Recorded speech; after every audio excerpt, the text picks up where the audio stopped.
Жер бетіндегі адамдардың 77% өздерін ақылды деп санайды екен. Ал бүгінгі видеода сіздердің ақыл деңгейлеріңізді сараптайтын боламыз.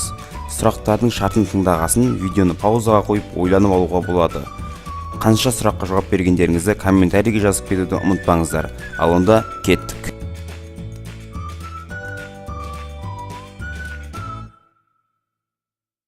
Ноль мен 109-дың арасында қандай сан көп кездеседі? 0, 1, 9, 2.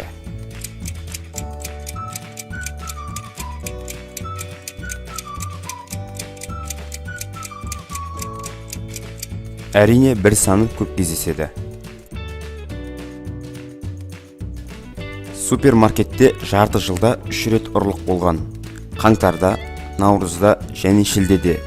Ұрыны табу үшін видеокамераны тексерді. Нәтижесінде 4 адам анықталды. Олар қаңтарда, наурызда, шілдеде де ұрлық болған күні дүкенде болған.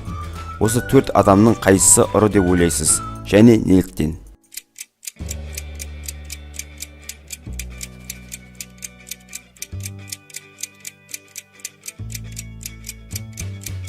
Ұры аяғы ауыр әйел болып шықты.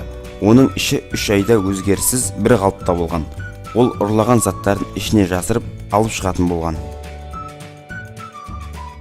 Көңілді смайликтердің ортасынан мұңайып тұрғанын тауып көріңіз.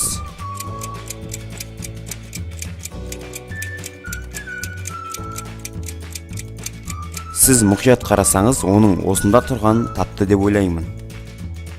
Енді біз сіздің есте сақтау қабілетіңізді тексеретін боламыз. Сізге суретті жаттап алу үшін 15 секунд уақыт береміз, және осы сурет жөнінде 3 сұрақ қоямыз.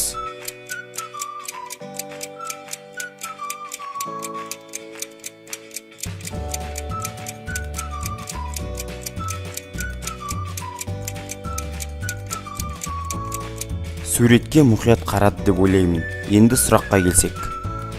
Бөлмеде қанша орындық болды? Терезедегі жаққыштың түсі қандай? Кереуетте қанша көпшік болды? Жауабы: бөлмеде 2 орындық, терезеде жаққыш болған жоқ, және кереуетте 2 көпшік. Келесі сұрақты мұқият тыңдаңыз. Тігін фабрикасында 5 тігін машинасы 5 минутта 5 футболка тігеді. Ал енді сұрақ: 100 тігін машинасы 100 футболканы қанша минутта тігіп бітіреді?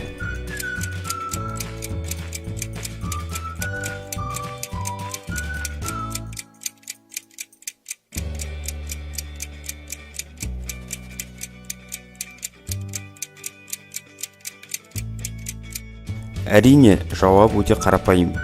100 минутта тігіп бітіреді деп жауап берсеңіз, бұл қате жауап. Ал дұрыс жауабы 5 минут. Өйткені тігін машинаның саны көбейсе, футболка сонша есе көбейеді, ал жұмсалған уақыт сол қалпында қала бермек. Ал енді өте қарапайым сұрақ. Қайсы адамға салмақ өте қатты ауыр болып тұр деп ойлайсыз? Жауабы бірінші адам. Себебі жоғарыда ағаштың бұтағы бар. Біздің видеоларымыз ұнаса, каналға жазылып, достарымызға жіберіп, каналдың дамуына үлес қосайық.